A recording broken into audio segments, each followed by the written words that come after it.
Welcome everyone to the Film Vault. That is Anderson. I'm Bryan and for your hosts. For today, we got some ripe Flickfessions for you. We're going to talk about All Quiet on the Western Front, Happy as Lazzaro, and we're going to finally answer the question that's been plaguing mankind for time immemorial. What is a woman? What is it? We're going to find out. What is a woman? We've been assigned what is a woman, and we'll be discussing. Yes, Rex Fisher assigned us that. Brian, not only that, both the two of our movies were assigned this week. That's right. Thomas, I should have asked him today. Thomas Kustermann. Thomas Kustermann.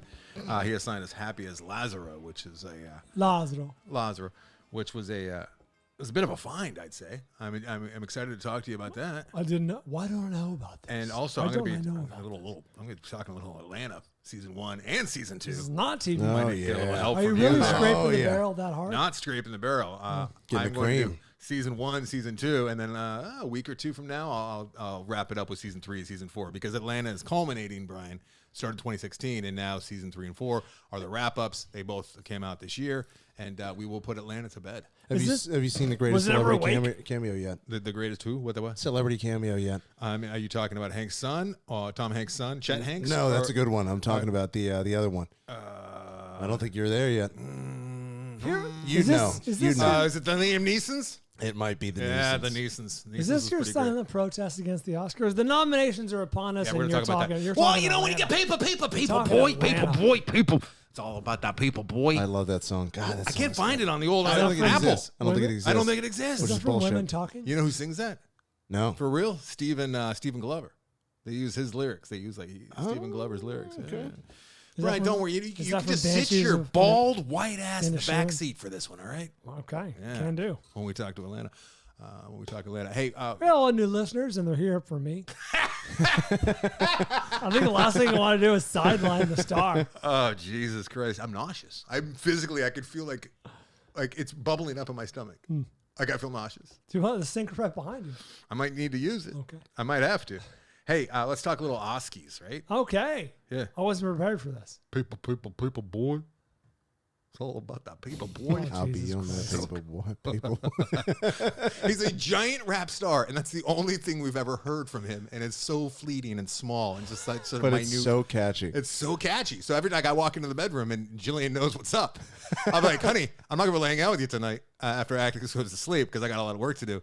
And then Atticus will call, put him down, read him the story, and then she'll hear me lumbering down the hallway towards the bedroom, and she'll hear me coming from afar. Like, people, boy. And she goes, oh, fuck. It's going to be an Atlanta night. And I just bust in. I'm like, paper boy, honey. Do you guys want to do this for 15, 20 minutes? I'll go play with my daughter. Greatly. Maybe, yeah. And then be done with it? Maybe the show could be good. Oh, wow. You know what? There's a lot of new listeners. Why they here, Brett? I think we know. All right, let's talk Oscars. The nominations were released this morning. You will not be boycotting. 4 a.m. You will not be boycotting. I was, for those of you who might have missed it, I was 100% serious and very excited about the prospect of possibly boycotting. I usually do this most years. I'll have some nomination. If it doesn't make it, I threaten to boycott. And would they be upset if I boycotted? You know what I mean? Oh, it feels so good. Out of spite. Finally get yours. Yeah, I'd spite them. This year it was Cate Blanchett. If she was not nominated for Tar, one of the greatest performances you'll ever see. I like to say, I like to think. If she wasn't nominated, I'd be like, yeah, it's powerful. It's more of a joke than I even knew, those Oscars. But she's up. However, there were some snubs. Gonna talk about the snubs. It's funny. I didn't think the snubs were. I hate the fucking word snubs. Oh, you hate it. I really do. But I didn't think there were too many left off that were eyebrow raising. You know, ones that could have gone either way. Of course, there always is. I got a couple. I just got two. I'm with you. I don't love the snubs, and I think it's kind of counterproductive. Like all these nominees, I don't even know how many movies and all the categories and all the people, like their lives are changed. Some people are like their lives are changed forever. It's the biggest moment in their life. Yeah. And then like half the articles are like, well, what about the people that should have been there instead of them? It's like, take the person off. It's like, this is their shining moment. That said, I am infuriated that a little giant movie named RRR was not admitted. I wrote that down as well. Upsetting. Is it up for anything, even a song? Yeah, the one nomination for Best Original Song. I mean, how is that not up for Best International Picture? Okay, funny you mentioned that. I did a little research. Maybe there's a technicality. No, not at all. It's fucking stupid oversight. Right. India, the India Film Council, forgot. they just chose not to nominate it. They thought it was going to get. They thought it was going to get other nominations. No, I mean, there's got to be more to it than that. That's what I read. From what I understand, there are some controversies, and I know that every time we talk about RRR in this program, I get the emails and people get upset and they come at me because I'm not like from Bollywood. Right, but I think countries can nominate one film per country. Right. And India chose a different film. It's not wise. I agree. Because this movie has great crossover potential. And However, it had there a lot are of momentum going into award season. There are some controversies as far as like the Muslim community, and I don't want to get in the weeds with this, but I read up on that when I first fell in love with this movie, and I think there's some legitimate gripes there. But I don't live in India; it's not my fight. More on the not my fight later when we talk about what is a woman. What is a woman? Not my fight, Brian. What is a woman? I still have opinions. That I can tell you.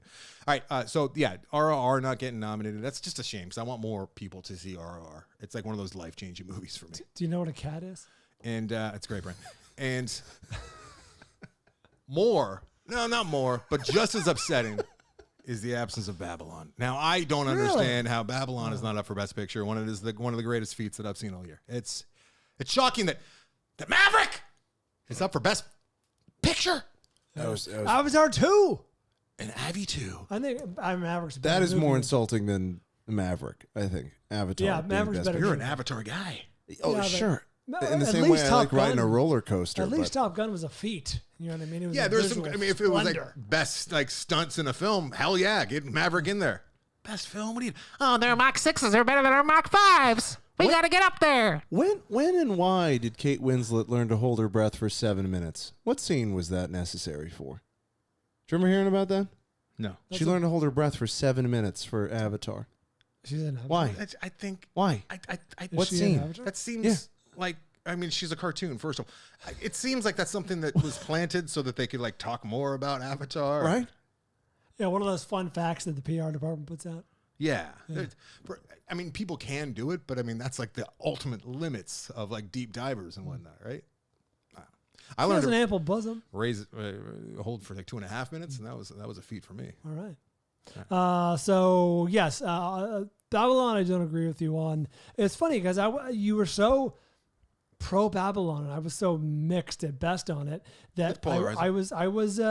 I was double second guessing myself. I was like, did I miss something? Did not land right with me? And I was talking to a Oh Jesus! screenwriter friend of mine, a member of the Academy. So And, Rotten Tomatoes live for he Brian. found Babylon to be an effort, real challenge. And I was like, yeah, I didn't like it either. Yeah, well, I mean, those are opinions, and this is a polarizing movie. Now and- we have 3 opinions, 2 of which are bad. So there we go. okay, I guess it's 33% are on film. Probably stop talking about it. I guess. Yeah, you're right. Okay, I was wrong. Yeah, you feel better? Yeah, let's. You feel relieved? Can we retire any discussion of Babylon in the future from the program? Because I don't know. It's been settled. I can't imagine a scenario where a discussion of Babylon would be warranted. Top 5 elephant scenes. Have you've seen Babylon? No, I need to. Get the fuck You out really of don't.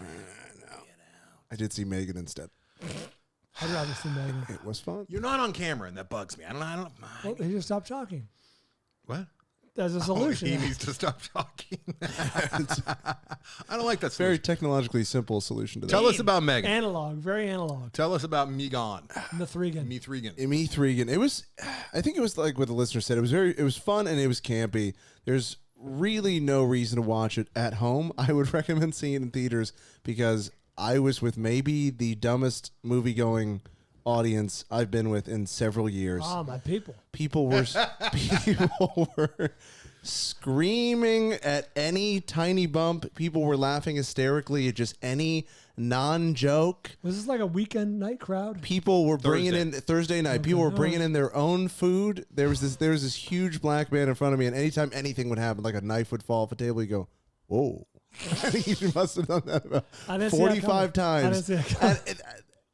The most absurd thing was we're going into the climax. Spoiler alert: Megan kills people. Is Come Megan on. climax? She's on don't the know way about this. to kill a bunch of people. She picks up a weapon, and some song no one knows. They just licensed it from the movie. It has some driving beat starts, and in unison, I shit you not, 10 to 15 people in the audience start clapping over their heads in time with the song. This must not have been a first In watch. time with the This song. was not a first 15 watch. people who didn't know each other. No, maybe they did. Like it was Rocky Horror, and it's been No. out 2 weeks. No, that's not. That can't be. That can't be possible. It was crazy. Do we know what song it was? I could not. I mean, I could probably look it up, but it made no sense to me. The amount of call and response going on. Were they TikToking this? Were they trying to make it a moment? Was there some kind of challenge going on? No, because nobody like the gave bananas and Minions. I don't think so, because nobody gave a shit about Nicole Kidman. I feel like that's the benchmark. Is if you're at AMC, that's how you can kind of gauge that's shitheadedness. if you go to AMC a lot. But if you're going to AMC for some kind of challenge or something, you know what I mean? If you're why would they clap? I'm with Avery though. Like if there's no reaction to Nicole Kidman, then but that tells me it's not a track. movie going audience. Like they're there for another reason. You know what I mean? If they're reacting to Nicole Kidman, then that means that they go all the time. My guess is they've seen the movie already and knew what was coming. I couldn't tell if Megan was trying to be so bad it's good, or I couldn't tell if they were in on it or not. I had a great time, but it was very much a B movie with an absurd audience. All and right. Apparently a sing-along. Was the ending, because I heard, I think I might have told you, I heard about the ending when I was just like walking out of a bank or something and two people in front of you were yeah, talking. they were just like walking down the street and like very loudly talking about the ending of Megan. It was kind of funny. I chuckled to myself because it's like, how often do you hear somebody spoil a movie? But the one girl's reaction who's hearing about the ending was going, "Oh my God, are you serious?" And what I heard was the most basic ending you can imagine. Yeah. Exactly what you would imagine happens. Yes. Setting up a sequel, which is not a spoiler for anything, but yeah. I can't imagine how you would be shocked by that. Although there were people in the theater who, I mean, this would be a spoiler, but basically somebody, I don't want to hear it. I'm not going to say it, but somebody out loud said exactly what that woman was talking about in front of you. Oh my But God. then said, like, I can't believe that just happened, and said the plot point out loud. Oh, she said it out loud. I said it out loud To the to screen? us and the rest of the movie-going audience. People who had just seen it. And we all went, yes. That's, yes. Yes, else I've did you experienced that think was too. going No to more than happen? 2 seconds ago. So I don't know. All right, let's do a little fan flick. Yeah, Little what, fan what have fiction. the people seen? The people, compiled by the Mitch Burns, have Where do seen people log their opinions? Where anywhere the film vault can be found. Facebook, Instagram, Twitter, Reddit, TikTok. Oh my God, that's right. Oh my God, that's so correct. You can go door to door and knock on Mitch's door That's and right. hand deliver it. Give him your druthers. I have thoughts. Matthew R. Cheatham on Facebook. Watched Sick on Peacock. It's a classic Thrasher movie with a clever COVID twist. Well, it could be a cleaver. Or a cleaver COVID twist. Unclear. Haven't seen it yet. Can't really say much without spoiling the twist. See? However, how seldom we forget how crazy the restrictions were in 2020. I thought they were sweet. It's like, wait, I'm not allowed to leave the house? Fuck yeah. So Oh, every let's time I do leave it. the house, I'm doing something naughty. I love this. Breaking I the love law. it. Bruce Perky on Facebook. Bruce, what's up, baby? Bruce, Athena. of course, one fourth of Cinematics universe over there. Bruce Oh, Perky. part of the Cinematics. Yeah. Athena 2022 on Netflix. Finally catching up with this movie. Say what you will about this movie, but the opening 10-minute oneer might rank as one of the most impressive in film history. You think I'm exaggerating? Go watch it and report back. All right, I watched the first 5 minutes of it a couple months ago. And What's this? Athena. Oh yeah. I'll be. Cut the oneer in half. Yeah, I just kind of stopped did. it Because like right everyone was through the going, I was water? getting like, just so many emails, avalanche emails. You got to see this wonder. So I watched the first 5 minutes. I'm like, maybe it ramps up. But what I saw, I was like, okay, all right. I got to go back and watch all of Athena. Pedestrian. Perhaps I'll be talking about Athena next week, Ray. No. Yeah. It's not nominated for any Oscar, so I don't know why you would. Oh, Jesus Christ, Brian. That's right. It's that season again. Go, I'm sorry. Go ahead. Justin Wolfing on Facebook started HBO Max's The Last of Us. Oh, a little TV vault. The art direction and attention to detail in the This is show is upsetting. something else. Why are we doing The that? first episode did a shot-for-shot remake of a key part of the first game, and damn, did they nail it. Nailed it. Show looks great. I'm not sure why everyone is up in arms with the casting of Ellie. Well, I can tell you, Justin, they wish that the preteen was hotter, which is disturbing. Yeah. Bella Ramsey is That holding is her weird. own. Is that true? Wait, yes, what it you just is. said true? Oh, How- yeah. How do you know that that's what the sentiment is? Because I am Sentiment. on Reddit and Twitter. Oh, I mean, that's just a bunch of animals over there. Plus, the show is changing some things that make the virus more believable and building a better backstory for it. They want the pre-pubescent tween to be hotter. I mean, that's Yes, they're they do. voicing that. Yes, they're This is upsetting. voicing. We should cut this out. They're voicing that the. I wish the Lolita was just 14-year-old a bit more fuckable. You know? Yeah, explicitly. Get that drop. That's explicitly what they're complaining about. Jesus. Ludwig von Bacon on Facebook. LVB, baby, what's up? The only movie Tyler ironically said he watched last on the show was Jerry and Marge Go Large is actually delightful. Tyler? Who's Tyler? I don't know. What? What are you talking about, LVB? I You don't lost know. your brain. He may have. Social Network meets Breaking Bad for boomers. Bryan Cranston is great as per usual. Well, I'm sorry. Let me interrupt you. What was the name of this one again? Jerry and Marge Go Large. Brian, did It's the, Tyler- it's the large Marge origin story. No, is that true? Yeah. Oh, shit. I don't remember Tyler. If you're talking about Tyler White from The After Disaster, it has been incestuous. I get it. You know, the small podcast universe. Perhaps that's what he's referring to. I don't recall remember that. I Tyler don't recall talking that about either. it. All I remember Tyler saying is, "Oh, I have a headache and I suck." That's what I remember. Why him would he saying. say that? I don't know. He kept saying it. In the history of the AD, that is the least Tyler's ever brought, including when he was not on the show. Yeah, it's true. It was kind At least of he was impressive. playing like sound effects back then. It's kind of impressive. 7 out of 10 bacon bits goes down very smooth. Large 7 out Marge. of 10 bacon bits. I guess you got to see it. Ludwig It's got a von Bacon. proprietary Oh, rating because system. you have on there. LVB. Devin Milleras? Milleras. We're going with Devin Milleras on Instagram. Missing. Done in the same screen capture style as Searching. This is another really good story with a good performance by Storm Reed. Is that not a porn star? An extremely engaging and interesting format. 3.5 out of 5. The final in the trilogy will be Finding. Finding, Yeah, found. that is going around like, you know, Found they it. find inspiration from telephone poles in L.A. That will be my next project. Garage sailing. Searching, missing, finding. And then I think this next one counts as hate speech. Paint Your Bald Spot on Twitter saw 13 Lives, the Ron Howard film about the cave rescue of Thai soccer team. Pretty dang compelling, even if you know what happened. Good performances all around. Why would you watch that instead of the documentary? Oh, that's the why fuck it's hate would you speech? watch I didn't that? know if you were going with the bald No, spot the bald painting. spot is the hate Oh, speech. Okay. Paint Your Bald Spot is I was hate talking to speech. an industry insider earlier. in the Brian, what are week, you trying to get me to flee? Because I'm getting close. And I'm on the edge of my seat in not a good way. this person has ties to a studio that made and promoted 13 Lives, and they were hoping for some awards love that did not come. Is this the same person who does No, not like different Babylon? person. Nope. What are you doing, Brian? Talking to my insiders. He's got a lot of- Hitting my sources. Cruising around hobnobbing. That's right. He's got too much time on his Knob hands. hopping. He's got too much time. I know. Now he's Now that he can't unemployed. I know. suckle, you're just out I'm there just like spinning out.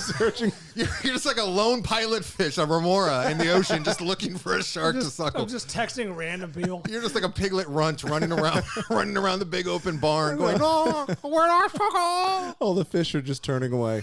He's like Finding Nemo, but they're losing him. Oh, Bri, stop trying to suckle, dude. Be losing on your own. Brian. That's all Be on I your own. know. You know, yeah, you're like a monogamous. You're one of those serial monogamous sucklers. You've seen like these viral videos of like a beaver inside of a house. They're like getting stuffed animals and making little dams out of it. That's all they That's know. all they know. Yeah. Brian, just try and suckle yourself for a little Oh, while. trust me, I have. Okay, let's not be filthy. We're a family show. We're a family show. Are we? First and foremost. I mean, I have a family. You have a family. You think there's children out there who are getting kicks out of our reviews of All Quiet on the Western Front? Is that what they're about to do right now? Where do we start? Let's start. Where do we start? Well, let's do All Quiet because Brian, okay, look at this is a little. Let's peek into Brian's pathology. Go ahead. Why should no. we start with a movie that's 2 months old, Brian?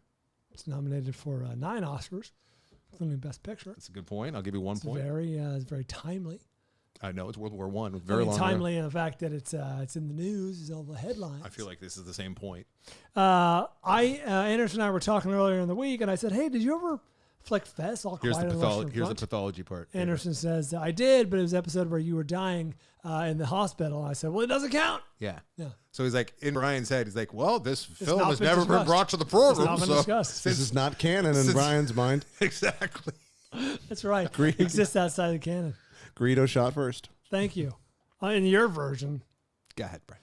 All right. All Quiet on the Western Front is a 2022 film directed by Edward Berger, starring Felix Karmer as Paul and Albrecht Schuck as Kat. There are other people in this film, but chances are you have no idea who they are, and I don't want to do over that many German names. Based on the 1929 novel by Erich Maria Remarque, which I actually read, Anderson. I read this book as my signed summer reading prior to my freshman year of high school. Really? It's Zero recollection. Holy shit! You read this? I actually heard about that in the trades. Oh, yeah. There you go. See, I don't know why I bothered This saying it. is amazing. 91% of Rotten Tomatoes. This is streaming on Netflix, like I alluded to earlier. Nominated for 9 Oscars, including Best Picture. This is this kind of bridges the gap, Anderson, between the modern movies that get nominated these days, and it's a sort of a modern throwback. It's an epic cast of thousands. War is hell. It's a movie I imagine a lot of our parents and their friends would enjoy very much. That said, the soundtrack is quite intense. Yeah, the whole movie is intense, with the exception of the opening scene, which had me concerned. I was not real pumped, and I later found out that was one of the only things that was not true to the book, apparently. Because I think this is like 1917 is when this takes place, thereabouts, and it's a couple years into the war. And what I'm referring to is it was so over the top and on the nose with, look, they're just children getting ready for war. They have no idea what small little minded fools they are. Look at them skipping off to be killed. I kind of like that part, actually. The kids were so indoctrinated by the idea of serving the motherland, Germany, that they were eager to go to war. They were whipped up. It opens up with a very cheery boot camp, and they were whipped up. Well, it opens up with the soldier's death, but that comes around later. And then with them skipping off to war, though. But evidently, by that point, 1917, they were most of the country was pretty dissuaded and not into the war. They weren't nearly as gung ho as that was illustrated. I can see that. In this However, movie. So this is a self-selecting sample. These are kids that showed up at a rally. All right. It could be young Republicans of fucking 1917 I think Germany. what I'm saying is that by this point they knew they were going off to war, and it just seemed a little bit on the nose. But then the movie did not continue in that same vein. Thank God.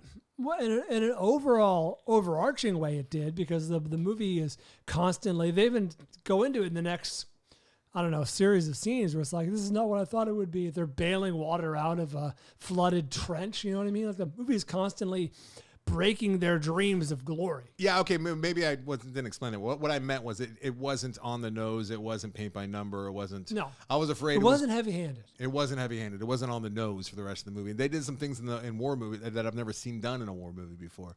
In particular, a little hand-to-hand combat that happened in a bombed-out crater. Yeah, which was something I've never seen in a war movie, and I've seen my fair share of war movies. And without giving that scene away, Brian, I don't know if I've ever related to anything in a war movie or many movies as much as I related to that scene. That was a real Anderson moment. Absolutely what I would do. I could see a little bit of you in that scene. Absolutely what I would do.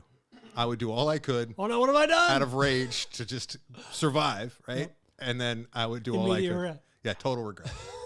total killer's remorse. That's good. Ooh, that's the fourth movie, Killing. After finding, killing. No, you got to go missing, searching, finding. You can't go killing. Reconciling. Lost again. Losing. Just goes again and again.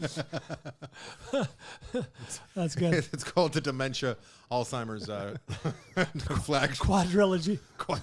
Yeah, the father quadrilogy. Or something. We can't remember how many there are. That's right. Could be some number. Yeah, I enjoyed this movie very much. Is this show impossible to follow along at times? Yes.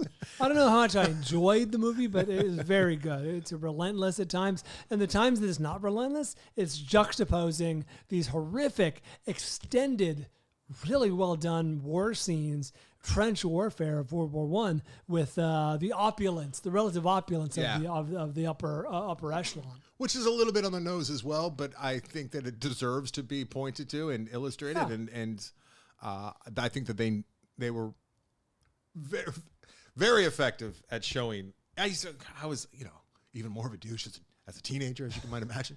And one of my favorite posters that I had in my room, during my high school years, was a baby. It was just like a little naked, cute baby, big poster of it, right?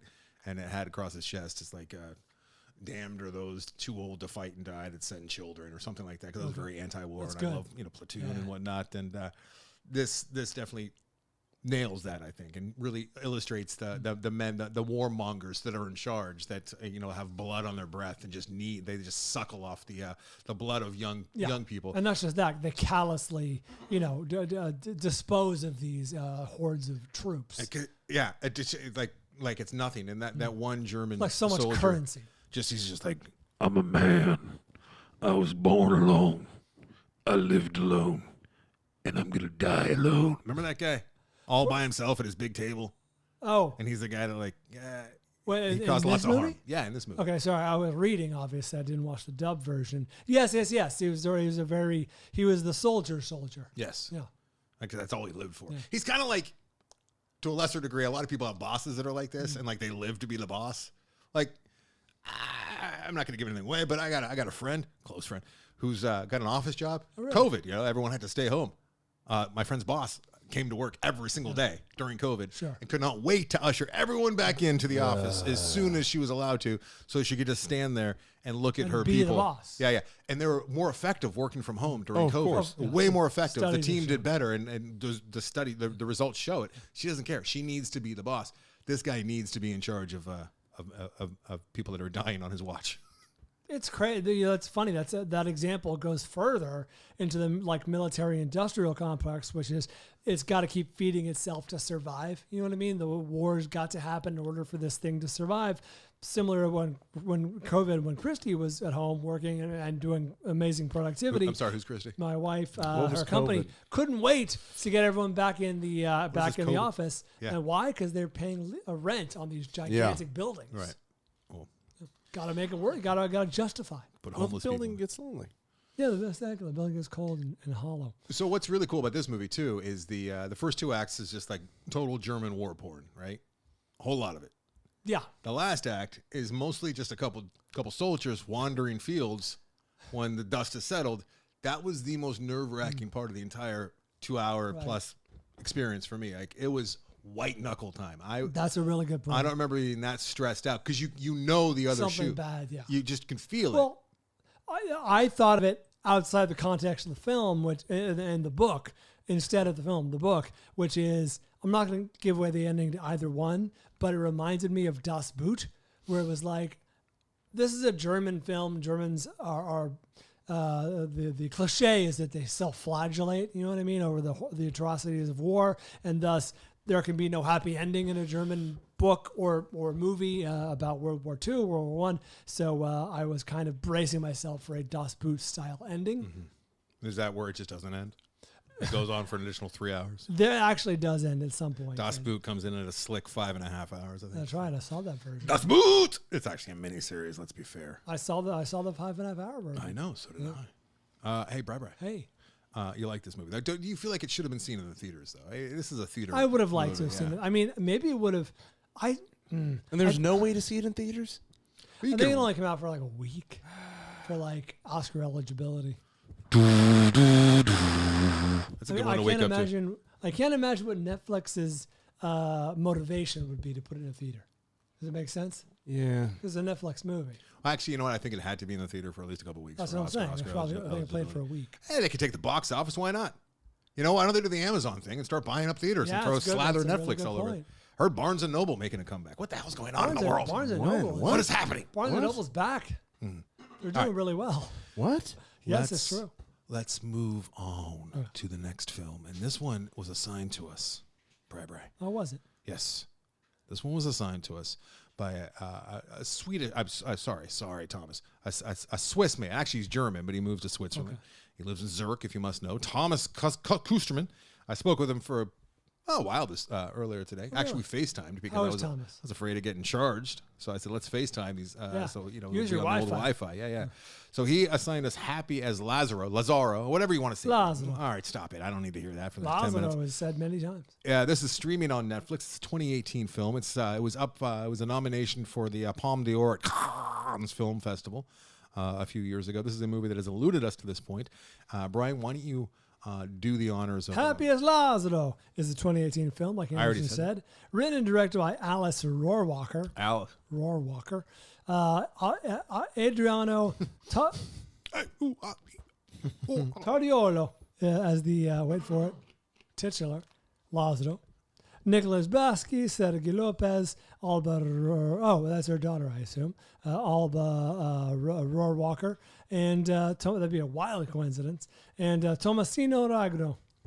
Hey, I should also say, let's be careful talking about this one. Okay. I feel like we can talk about the first half. The movie takes a turn. It does. Yeah. And it's a subtle turn. No, you think it's subtle? It's subtle in the sense that it's not like played like a big twist. It's not like There's no score. Yes, there it's is not the Western.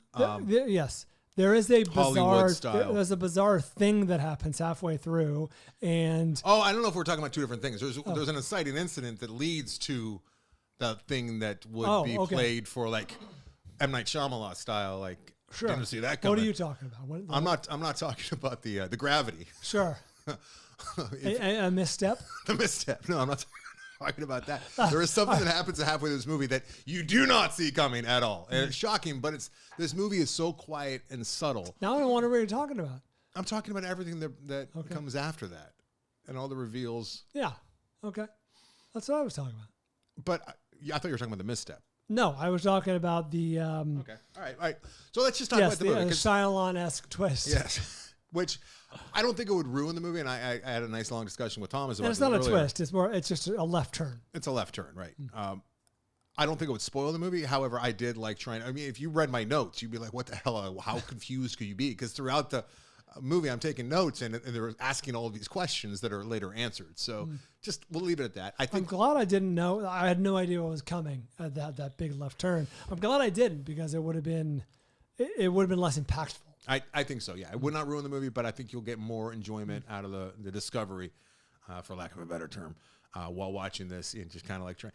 You're looking at the costumes. You're like, what's going on here, right? So this takes place apparently like in the 1920s. They never say, early in the century. Sure. And it's a family that they're sharecroppers.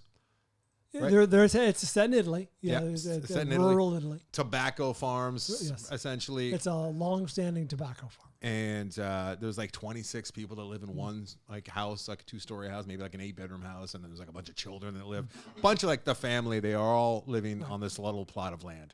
And well, also living on the plot of land are the aristocrats. The owners of this plantation. I feel like they live up the street and they come in to We're settle on the debts. same property. Yeah, close by, same little town. Rural Italy, like Bryan said. And they all live a fairly, while they're on top of each other, they seem to be a very tight-knit group. They seem to be living like the prototypical Italian, as I would imagine the Italian large family lifestyle was back in this time. Violata. Yes. That's While what they it's are called. perhaps being exploited by the landowners, like I think this is kind of par for the course, is what people expect, and they make do even though they're in debt for all their work. So there's like a scene early on where the debt collector comes by, or he's actually their boss, and he's going to pay them. He's trying to figure out how much crops that they have produced. And then he does that thing that you see in many industries, including Hollywood as well, where it's like, okay, your movie made this amount of money, but then there's the expenses. We spent this much on. It was comical. Like he's got a little red pen out, and he's like pencil, and he's doing all these things at the table, and they're all kind of watching around. And he goes, "All right, yeah, so you owe us even more money now." And you hear a guy off camera go, "Oh, great, I worked another month and for nothing, for free." Back to back, more in debt. But they get along and they're happy. Like, the kids are happy. Like that's the setup. It's a. How do I put this? It's a not distasteful, but it's insensitive look on slavery. It's like, look, they're happy. Of course they're working for nothing, and of course they'll never leave. But they're happy. Who's looking? Is it like the filmmaker? Are you saying, or the overall gestalt? The message that the overall reaching. Yeah, the overall theme of the movie. Yeah, I know. Look how happy they are. When I'm not saying it ruined the movie. No, but I think because I was trying to figure this out as well. Enhance the enjoyment. I liked it better for sure. When juxtaposed with like our modern society, I think it's saying even when things were bad back then, they're better than they are today. I think that's what the overall message is. Okay, maybe anti-capitalism. Perhaps. We should also point out that this is an Italian film, spoken in Italian, etc., etc. There may be with what's the ones Serbian film. There may be levels of cultural understanding we're just not picking up on. Same with something I'll be talking about in a bit, which is Atlanta. I need a little help maybe from Avery, but my God, Lazzaro is the. Go ahead, Bryan. Lazzaro. He's the titular character. Yes, and he is bordering mentally challenged. He's simple. Very simple. He's simple. And there's comments made. I don't believe he's been educated. I don't believe he desires to be educated. And he is the one that is exploited by the people that are exploited. His own family exploits him. He's kind of like bottom of the totem pole, right? If they need something lifted and moved, they call Lazzaro. And Lazzaro is very Jesus-like in many ways. As You picked up on that? I did, and he's Christ-like. They kind of force that a little bit with a lot of talk of saints. There's a lot of talk of saints. It's a very quiet, deliberately paced, people like to say, movie. That said, I set up to watch it. I was going to watch the first hour and then I have to hit. I was started at 11 o'clock at night. I thought I'd watch an hour and then the next hour, the next day. I watched Power this entire through, thing. Yeah, I did not stop it. You fall asleep? I did not. So I was very interested in this movie, and it kind of lulls you if you like Lazzaro, and it kind of lives and dies on his performance. He's a very, very sweet-looking kid. He's only been in 2 things. This was the first thing that he was ever in. He doesn't have a lot of lines, but if you can empathize... He's in every frame, but he barely speaks. Barely speaks, but I don't know about you, but he worked for me. I really like this kid. I just wanted the best for Lazzaro. There's a bit of a Midnight Cowboy dynamic at one point where he's following around this much more wealthy, confident child or boy, man, teen. Yes. Yes. Getting him whatever because Lazzaro just wants to be of service, and he just wants the people around him to have better, happier lives. That's what makes him happy. He's the ultimate martyr in a sense.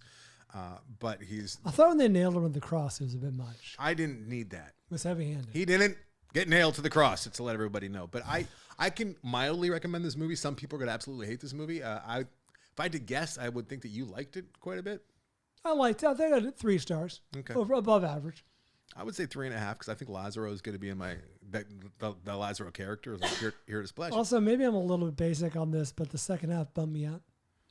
I was severely depressed by many of the events of the second half. Oh, were you? Yeah. I didn't like seeing that. Severely depressed. Yeah. I recommend this movie. It's 2 hours, 7 minutes. There's some barriers to entry for sure, just with the having to read along. But it's on Netflix, so you can, I think most people give it a shot. Give it the first 20 minutes. I started this thing. I didn't know what I was getting myself into. I thought it was going to be a zany comedy. I didn't know anything about it. It was going to be wistful. When I saw the beveled edges, because it's shot on film, and the beveled edges, you can actually see I saw that. I thought of you. I was like, oh, Christ, what are we doing? Again. That's what kept me away from Ghost Story for like the first year of its release. Because of those beveled edges. Now these are your 2 favorite films. What are you doing, beveled? No, I would not say that. But yeah, I enjoyed Lazzaro. It's a movie that probably would have gone on forever, missed by this here program if it wasn't for Thomas. So thank you, Thomas. Thank you, Thomas. Good conversation. If you want to be an assigner, someone who assigns us a film to watch that we have to watch, we have to flick fest and give our honest opinions of, just join our Patreon. And if you prepay at the $25, what is the $25 a month for 6 months after the 6 but months is over. If you prepay, you can do it right away. Yeah, and I think you get a little break, do like a 15% break. So I don't like that. That's where they stack up to when people prepay. It's like, well, all of a sudden we owe you a couple movies. Also, if we owe you a couple movies out there, because we're catching up now, but if we owe you a couple and you would rather assign us a topic, that is you can do that too. You can do that in lieu of $50 a month or $25 for the full year if you like, and you get to run the entire episode and tell have us your list read as well, which we'll be doing next week, Brian. Oh, yeah? More on that in a little bit. But Lazzaro, one last thing, because most of my notes I'm not allowed to talk about because it just gives too much away, as it were. I didn't know that when I was taking my notes, but, observations and whatnot, which I can't talk about. It's funny. When you're in it, you're just writing stuff down, and then you look at it later, you're like, oh, no, I can't talk about that. There's a real documentary sense to this movie, though, and it felt like it reminded me of Honeyland in a lot of ways. Parts of it, for sure. Where it was just like this kind of lay of the land and watching these people go through their lives and Nomadland. But Nomadland. I thought Bee on the Wall was good. Why? Like Fly on the Wall? Oh, like you're a bee on the wall? It's a bit of a reach. But kind of like right there. Like Nomadland definitely felt like a documentary. However, it was grounded in Hollywood because it had Frances McDormand, in the center of it. And you can't think that this is a documentary with her right there in the middle of it. But there's little things like the sisters. I don't know if you were paying attention to this, but there's a little boy, a little toddler, and he was looking for his mom, and they're all sitting around some table doing some weeding of tobacco leaves. And they're like, "Oh yeah, you didn't hear? Yeah, your mom's dead. She died.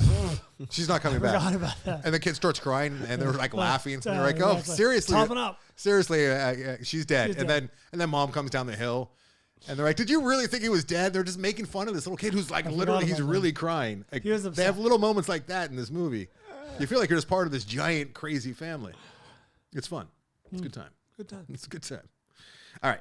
Let's take a quick break. Brian will be confused. What happens here? Take a quick little 5-minute break, and then not even that. Well, a very quick break, and then we'll come back a little TV vault. No. And hopefully we can answer the question. let everyone know, male and female. If you've been wondering yourself, now's the time to find out. What is a woman? What is a woman? You might be one. What is a beard that's not fake? Because that Matt Walsh beard looked very fake to me. Oh, interesting. I was waiting for the ultimate twist for him to inked in, like just pull it off. Yeah, and he'd be like, I am actually a woman. Like Wooly it is Willy me. shit. I am the woman. That would have been a great movie. That would have My been God, great. can you imagine? Oh, that would be good. Honestly, would have been a better ending. It would have. Would have been a better ending. It would have been up for awards and stuff. People would have been talking about it. It would have been buried on Daily Wire. It would have been Borat level. Holy shit. Wow. Better as horror. I'm going to rewrite this fucker. That's right. All right, next, we'll talk about that.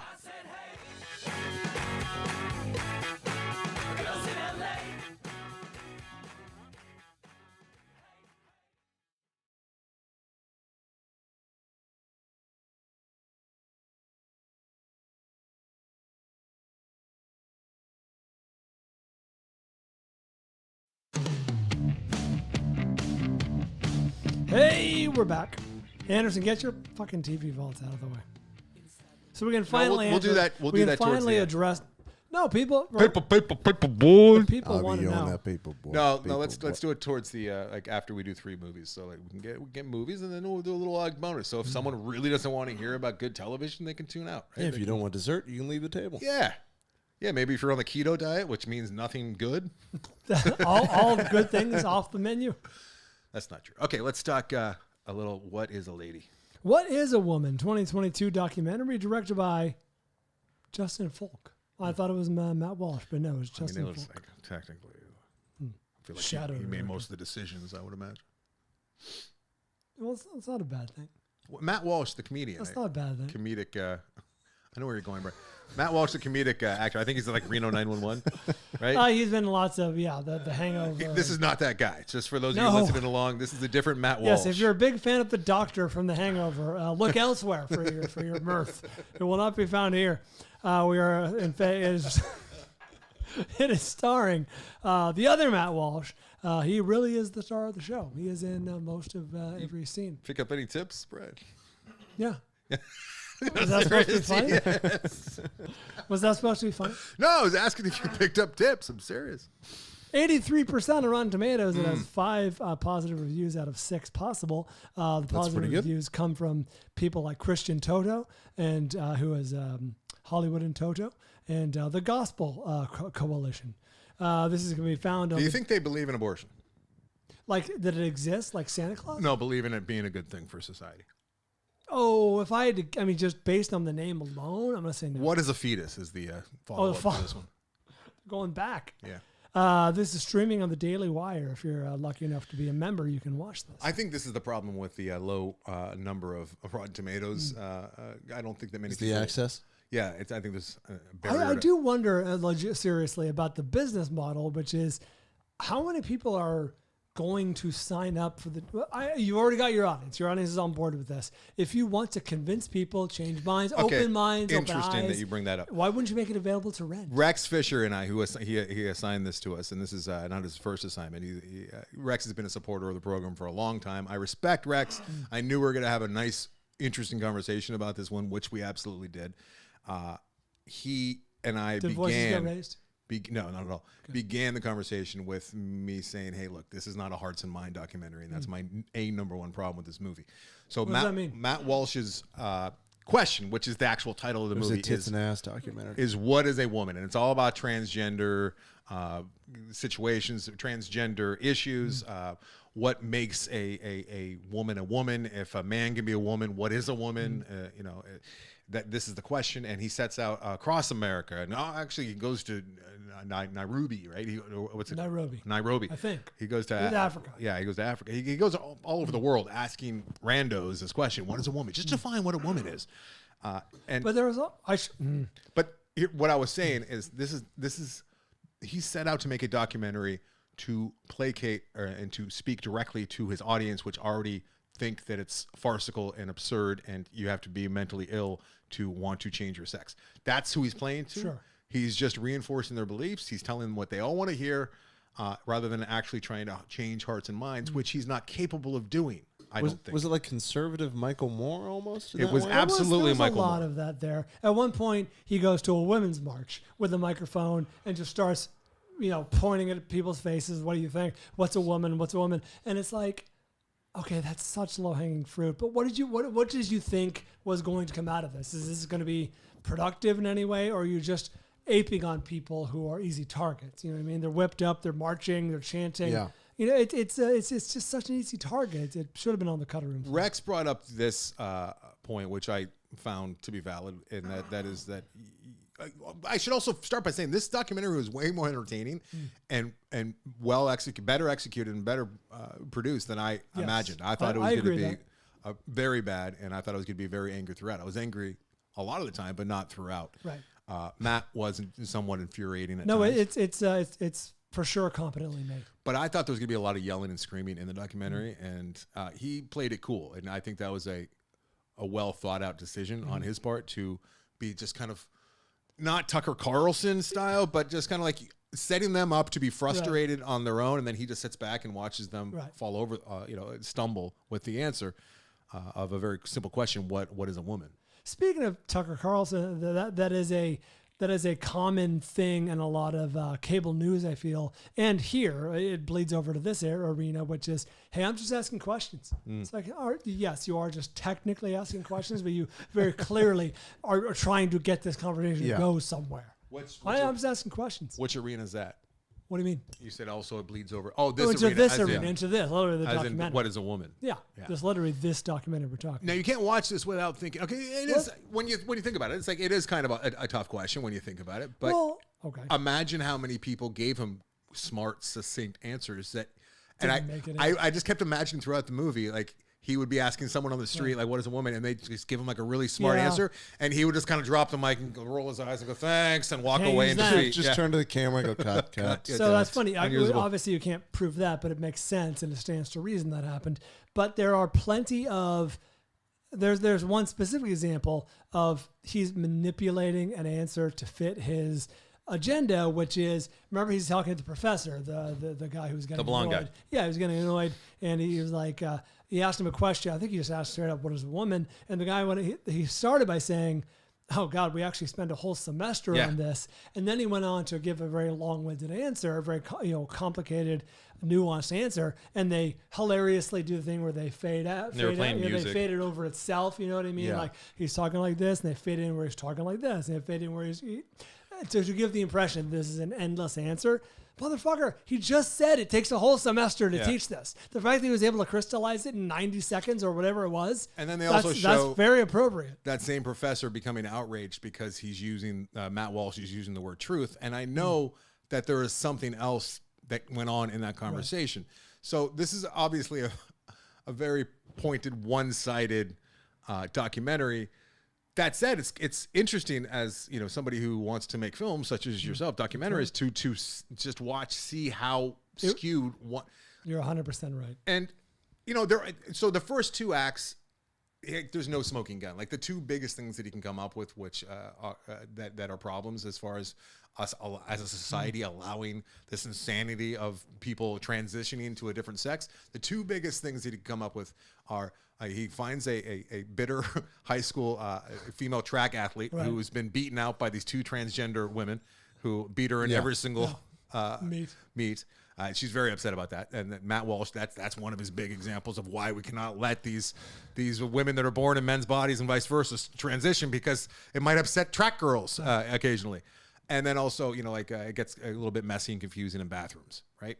Sure, and there was also there were plenty of examples. There were also the shop owner. Was it a comic book shop or a toy store? Yeah, they have an old bigoted shop owner. Well, he proactively hung a sign in his store that's, I forget what it said. Star Wars store, and it said like, chicks don't have dicks. Yeah, boys are boys and girls are girls. Whatever version of that it said. And then he got a lot of pushback, and he was like, hey, don't shove that shit down my throat. It's like, you fucking put the sign up.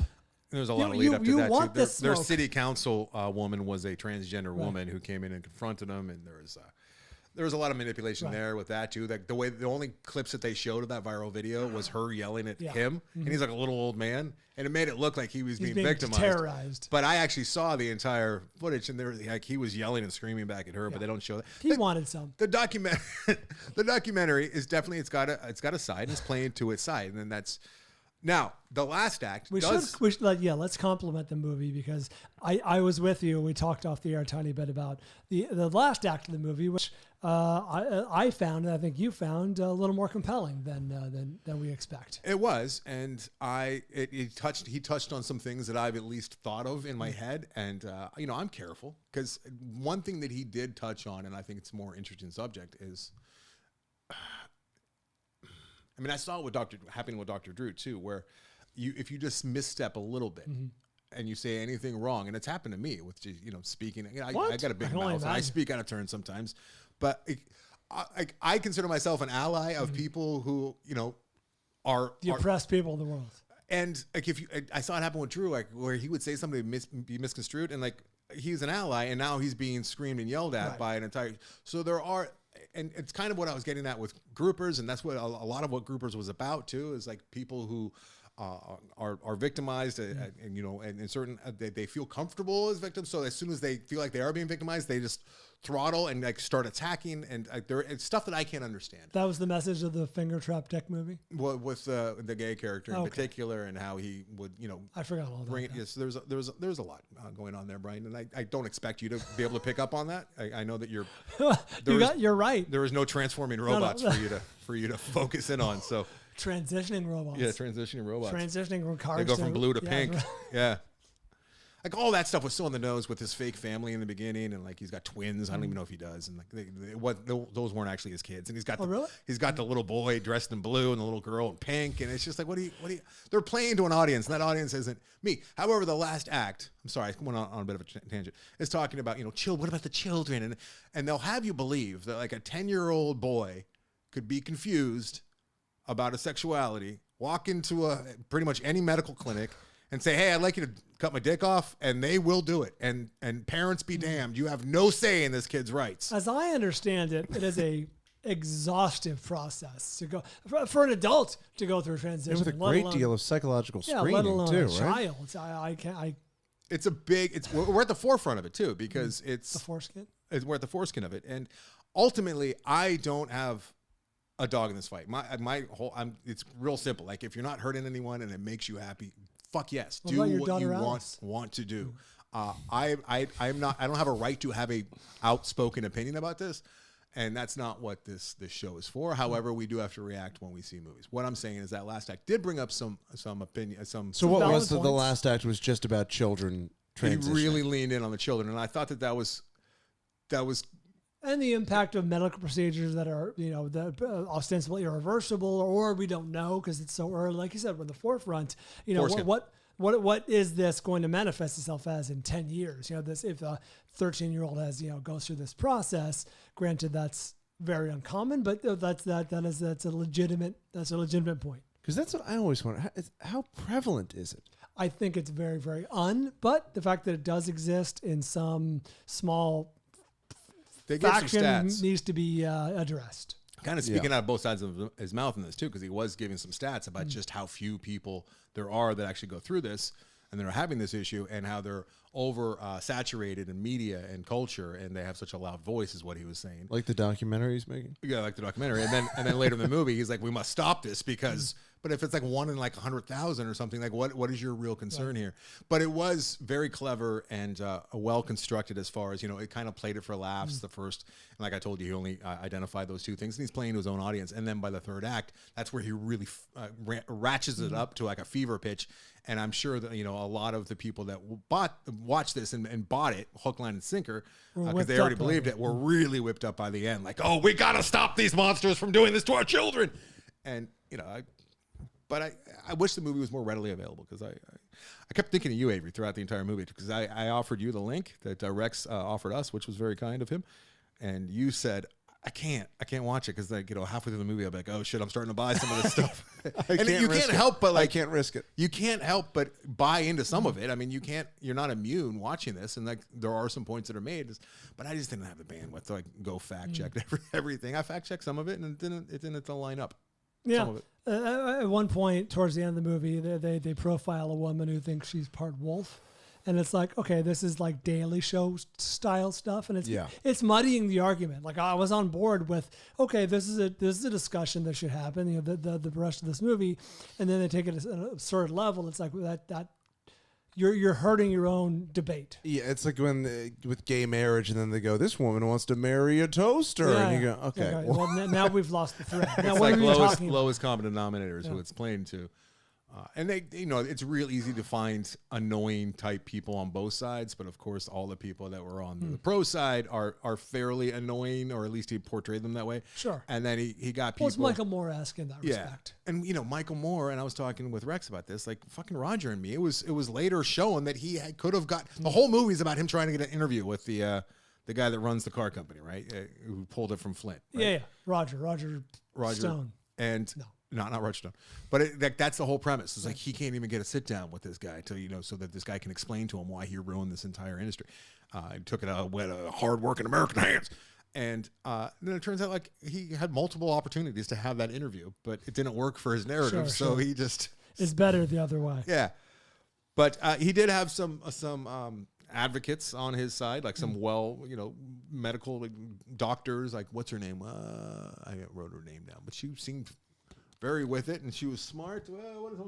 Dr. Grossman, and she was not a bigoted dinosaur, even though and she was in this field, and she thinks that a lot of things that are being done are wrong. Dr. Grossman, and he had one woman who I couldn't tell if they identified as a woman or a man, but they transitioned, and like he was talking about hair in his urethra and like all these problems that happen with the surgery, and how he feels like it's big pharma essentially who's pushing the agenda. Yeah, like, again, back to the military industrial complex, like the pharma benefits from this recent he was saying increase. each kid is like $300 million or something. No, it wasn't quite that much, but it's like $1 million per kid. Yeah. Big pharma benefits from. So of course they're pushing this, and they want more kids to want to. A lot. So that's the kind of stuff that I didn't. There was an inherent conflict, but it actually got stepped on a couple of times. Kind of ruined the argument, which is at many points during the movie, Matt Walsh is obsessed with. I just want the truth. Like you alluded to, I'm just after the truth. I just want to say a true thing.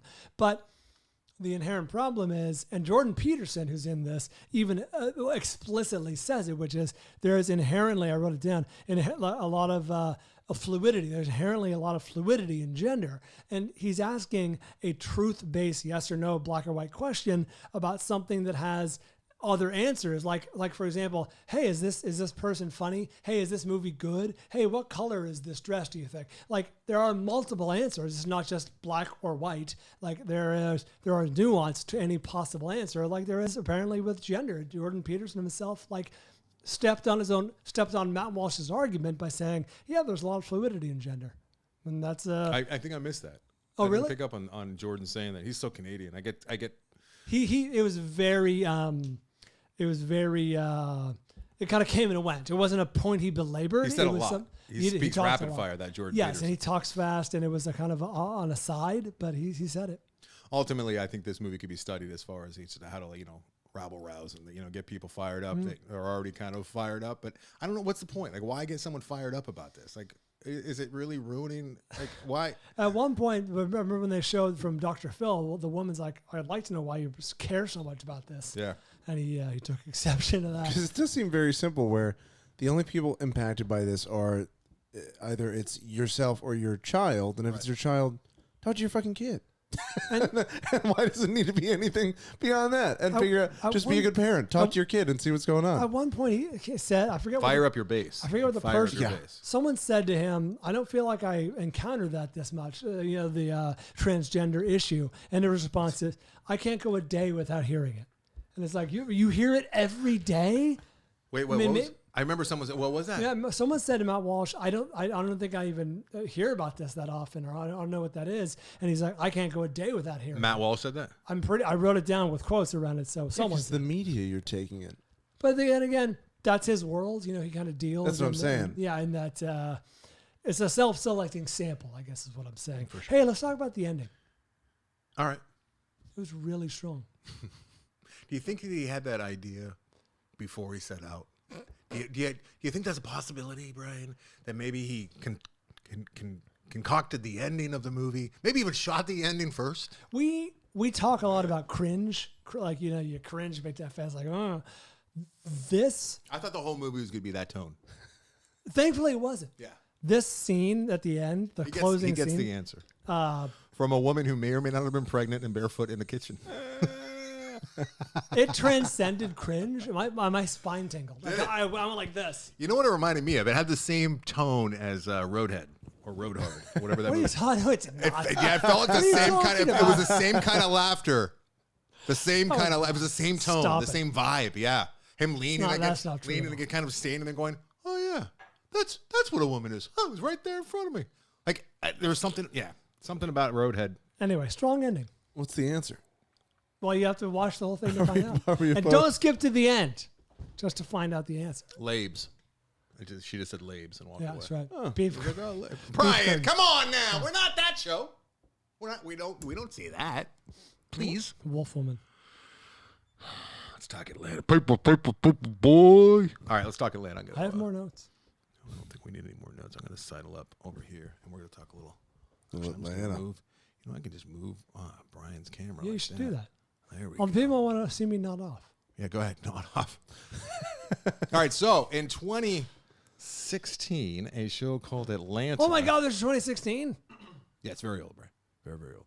A show called Atlanta was co-created, I guess, by Donald Glover and his brother, Stephen Glover. Danny? Starring Brian Tyree Henry, Lakeith Stanfield, and Oscar nominee, Brian Donald Henry. Glover, as well as, what's her name, who plays Vanessa? Zazie Beetz. Zazie Beetz, yes. So this show has been, people have been in my ear for this show, telling me that I have to see this show for quite some time. You are one of those people. Yes. And I finally took the dive and decided to start watching it maybe a couple weeks ago. And I am very, very glad that I did. Tell me if... All right, so you're... As Anderson's struggling. so Donald Glover created this show What because is a black man? he wanted to make a show. I don't think I'm qualified to answer that. He wanted to make a show specifically for rappers. Like that's who his audience is when he sets down to write these episodes, or he directs some of them as well. That's going to fail miserably. There's probably 1,000 rappers in the world. You can pick a target audience, and hopefully it transcends into bleeds out to other audiences as well. So that's who his target audience is when he's writing these things and creating these things. And it's not just him, obviously, but that's because he's a actor, a writer, a director, a comedian, a rapper. So he's got some insight, and he's big. He's a big draw. And he says that the rap world is very, very niche, and it's very, very one thing. And he wanted to illustrate that and show what that's like. Yeah. His example was like, when you're a rapper, you have all the money in the world and you're poor. You have all the friends in the world, yet you have no friends at all because you can't trust. And I feel like he really nails that with this. So the story is Donald Glover plays Ernest, and he's young. You hear that he was at Princeton for a short time, but he's kind of aimlessly wandering around. He still lives with his parents, I think. Yeah, he's kind of a dropout fuck up now. He's got a kid, and he's got a job at an airport. I think he was working at the airport in the first episode. And he's kind of just bugging people, trying to get him to sign up. I think with for his stuff. cousin, and his cousin is so Yeah. good. That guy's brilliant. And then he takes a turn, and he's got another cousin who's Paperboy, who is played by Brian Tyree Henry. And Paperboy is on the cusp of maybe making some good music, and He's like a SoundCloud rapper. Yeah, so he's got a little small following, and Ernest sees an opportunity that maybe he could be his manager. So he does that. He makes some smart, astute moves early on. He uses some money to get some airplay, and that's kind of the setup. And he's got like an estranged relationship with his girlfriend and his kid, and that's the setup. But the show is so much more because it than goes that. from there. Because the first, now you've seen it more recently, because there was a huge gap because it came out in 2016 and it just wrapped up now. There's pretty much like 4 or 5 years in between season 2 and 3. So I haven't seen. Yeah, that's why I these want for to do season 1 and 2 forever. Yeah, right here, kind of like one thing, and then like the sequel almost, because it's pretty episodic. Season 1 and 2, right? there are times. Well, that's and I was talking to you about this. Not I think, completely. off-air. Some they'll divert and Characters will come, plot lines will get developed, and you want more, and then you'll just never see that character again. yes, You'll never go back to that plot point again, and that speaks to the strength of the storytelling, I think, but also it leaves you wanting more, which I think is a good little trick. So yeah, it's a little Simpsons-esque in that regard, where you'll have a character that just a one-off kind of strange, weird, quirky thing, and then never see him again. like, for example, there's a guy, and I'm sure that a lot of this is based on actual events or things that he. Oh yeah, that's what almost all of this is based on true things that have happened to him or other musicians that he knows. They run into this guy who's like a TikTok, YouTube sensation, right? And all he does is just shit on other rappers and stuff, but Yeah. he loves them at the same time. So they have a run in with this really weird, odd character. The show is. It doesn't work for people who want to sit down and they want to watch a sitcom because that's the mood that they're in. Yes, However, if you like because you never know what you're gonna get. playing show roulette, like you don't have any idea if you're going to get a comedy, if you're going to get a hardcore drama, if you're going to get a horror, like a 22-minute horror movie. And it might change in between. And it could. And it's all over the place. But You guys still talking to Lana? these characters are so I love Paperboy's character. I think He's he's my great. favorite. And I love Lakeith's character. Darius is also great. Interestingly enough, and I think that we should credit Donald Glover, like he's probably the least likable character in the show. Yes, He could have easily written himself to be like As the the man. best. Yeah. Yeah. And he did not do that, especially the farther it goes. Now that I'm in season 4, like he just becomes less and less likable as it goes on, which I think is and takes more of a back seat for sure. and there's some prequel Van stuff. is great. I love his girlfriend. Her Amelie thing kind of bugged me, but that's season 3. But and then season 3 They come almost to jump at the shark and pull back a little bit.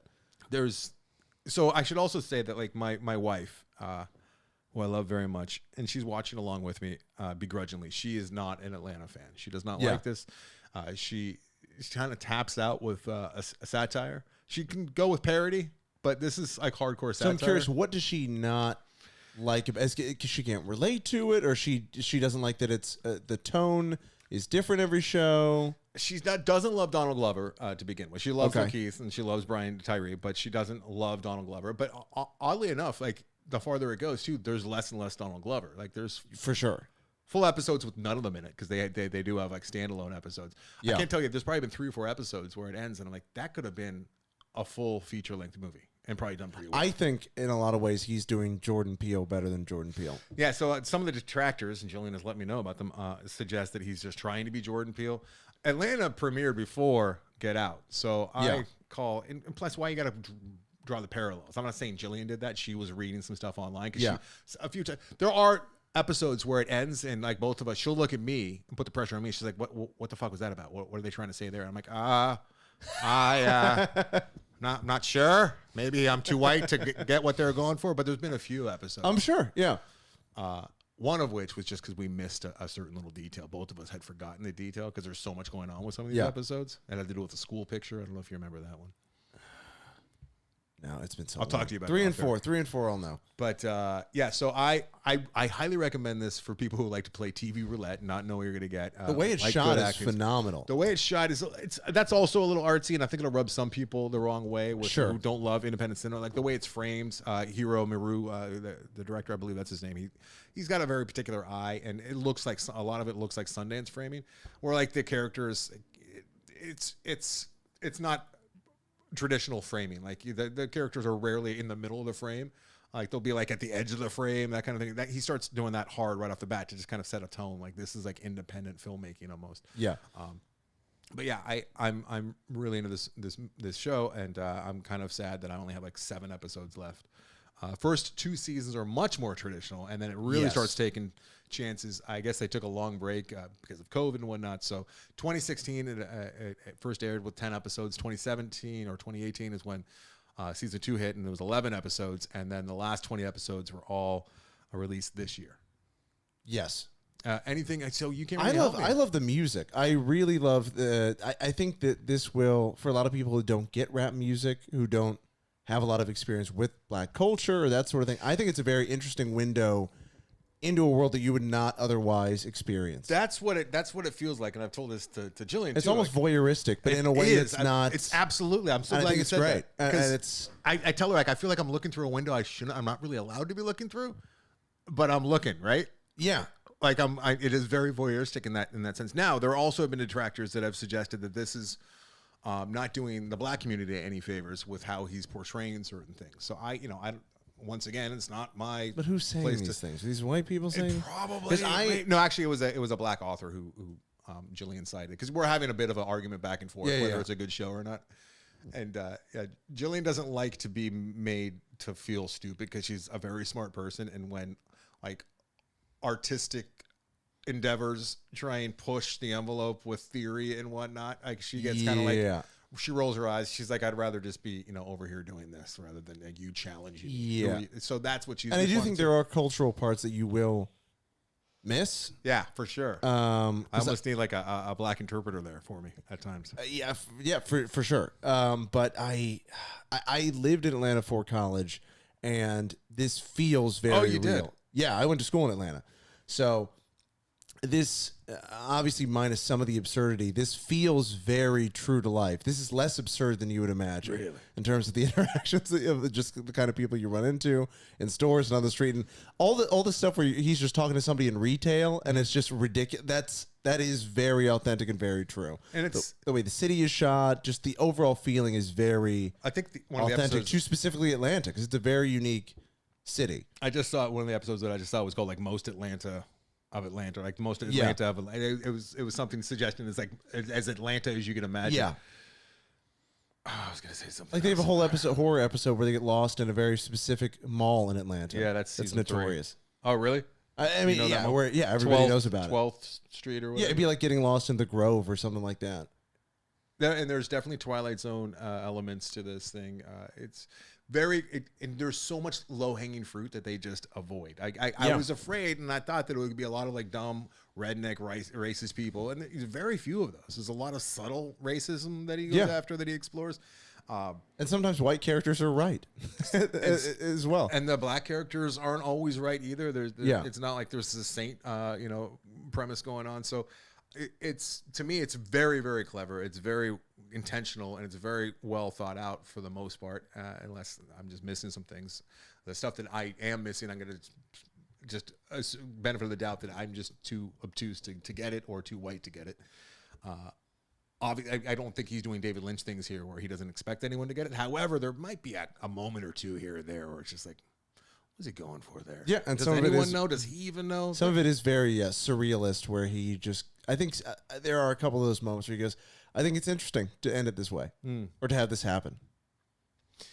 And there's one episode, I think it's season 1, where it's the first standalone that. Oh, is it the round table with the television or the commercials? Yeah. It's hilarious. Just satirical. Jillian, I will never think of Arizona iced tea the same way. just that'll be $1.50. Highly recommend this show to anyone who likes independent cinema or any of these actors. It's just I didn't know Lakeith had this character in it. He's phenomenal. Darius is fucking rad. He's phenomenal. I was afraid at first because he's so different. He plays like this mystical stoner who like is never really bothered by anything, and he's mysterious. And normally you think, fuck that character. Yeah, this is bullshit. I don't buy it. This annoys me. I was so worried that he was going to be like that I wasn't going to like Lakeith and other things. I was afraid he was going to eclipse and he would become Darius and everything I saw. I was concerned about that. Now I'm fucking stoked that he is going to be Darius. He's so different. Yeah, I love him. Yeah. I just finished my taxes. Well, it shouldn't be too tough without a job, right? No, it's really easy. Yeah. So I would say give it a shot. Yeah, it's not for everybody, but I think that a lot of our audience would appreciate it quite a bit. And I had no idea what it was going to be until I finally took the plunge.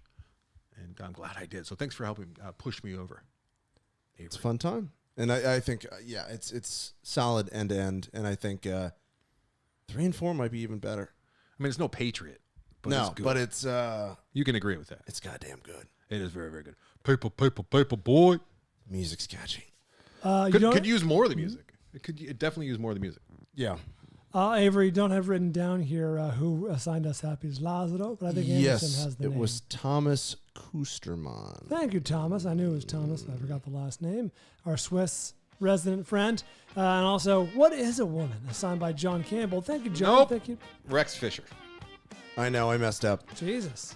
Fired. Hey, before we I move know. on, before I'm we wrap like up the show, Anchorman. I just read whatever's in front of me. After Midnight will be watched by us for next week's program, I don't know what that is. and that's from Josh Butler. Okay. He assigned us After Midnight from the same actor and I believe the same creative team as Tex Montana. However, this one's right. much different than Tex Montana. So, and then Tam Smith is having us watch Vengeance. Oh, we're doing 2 in a week? The Beat. Yeah, I think did we had to this start Treasure. It's Oscar season, for God's sake. Hey, Brian, settle down. We can watch 4 movies then, all right? It's your fucking fault that we're falling behind because you're like, What? I was supposed to watch that this week? Oh, shucks. I was dying. no, that's not what was happening. Stop playing to the camera. That was yeah. last year. I'm stressed That was out. a year ago. I look at the spreadsheet. I don't like owing the listeners this much, so we're going to start catching up, all right? And if it means watching 4 movies in a week, so fucking be it. You don't have to go suckle anymore, right? So Vengeance will be Flickfest by us I for choose suckle. Tam Smith. And then also, finally, Brian, I guess I can reveal what the top 5 will be. Oh, yeah. For next week. Jake Warner is having us do top 5 fits. Not bad. Like tantrums? Yeah. All right. Character. We Like- should just do male. like male meltdowns. tantrums this one, all right? We can break this up into 2. Because No. but to have one. So I'm trying to do some fit. Sure. Male fits. I love it. Male fits. What is a male fit? What is We're gonna a answer male that. fit? We're We'll going to finally show get you to the that. answer.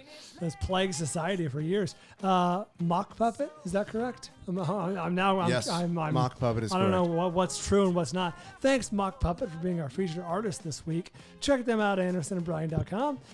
AndersonandBryan.com is the website that you go to for all things film ball related, including the Amazon banner that sits atop the site. Anderson and Bryan is also the Instagram. The Film Vault's on Facebook. The Film Vault's on Twitter. The Film Vault's podcast on YouTube. Should we start putting TikTok on here? Yeah, we should throw a TikTok. Yeah, in there. yeah. Also, I failed to mention, but Brian and I, and you, the listeners who are at that tier on the old Patreon, who do our little monthly parties and watch-alongs, and we all hang out together and have a nice chat going and watch an absurd movie. This time around, we're going to be watching the one, the only Killer Clowns from Outer Space, which I have not seen since it came out. I remember hating that movie when it came out. It made me feel uncomfortable. It has since found a cult following, and you go into Halloween, there's a lot of representation of those Sure. clowns. So it'll be fun to revisit that and the punk rock Dickies song that is the soundtrack. Killer Clowns from Outer Space, a terrible song as well by the punk rock band Dickies. But you and I will be sitting on my couch watching that. Atticus is obsessed, my son, is obsessed with the idea of Killer Clowns. So I'm sure he'll be trying to come in the room and take a peek. They're Yeah, this naughty, will- Daddy. They have guns, Daddy. Why do the clowns have guns? I think I saw it in 1997 and have very little recollection. And then the following month, Brian, we're going to do our watch-along of the Oscars. That's for good. that same That'll be our audience. watch-along party. Yes. Yeah. So good times over there. That's 10 smackaroos a month get you behind the scenes And we should live streaming. You can also watch the old ones too that are all up there. They're archived. True. You should point out that last year we did the watch along for everyone. It was fun. It was a success. This year will only be for those Patreon subscribers true. at $10 up. Yep. Yippers. First one's free, kids. Hey, thanks to all of our Patreon listeners. We appreciate you. Thank you to, I'm going to read the names just like they are. Paperboy. Giovanni, Mitch Burns, Mike Cole, Eric Kath. Is that correct? Yes, Eric. Hey, thanks, everyone. Check out Addie's Antiques when you have a chance. Avery's got a live date coming up. When are you performing live? It'll be this Saturday. Yes, this Saturday in Huntington Beach at the Amazing Comedy Theater, Yeah. 7 p.m. on Saturday. Oh, Nice. I can't make it. I got to go see you do some comedy. I got closer ones coming up. Cool. Amazing Comedy Theater. Yep. All right, check that out. Get tickets there. Enjoy some laughs on Avery's behalf. And until next time. We do it for Van Gogh. Again, you'll be back.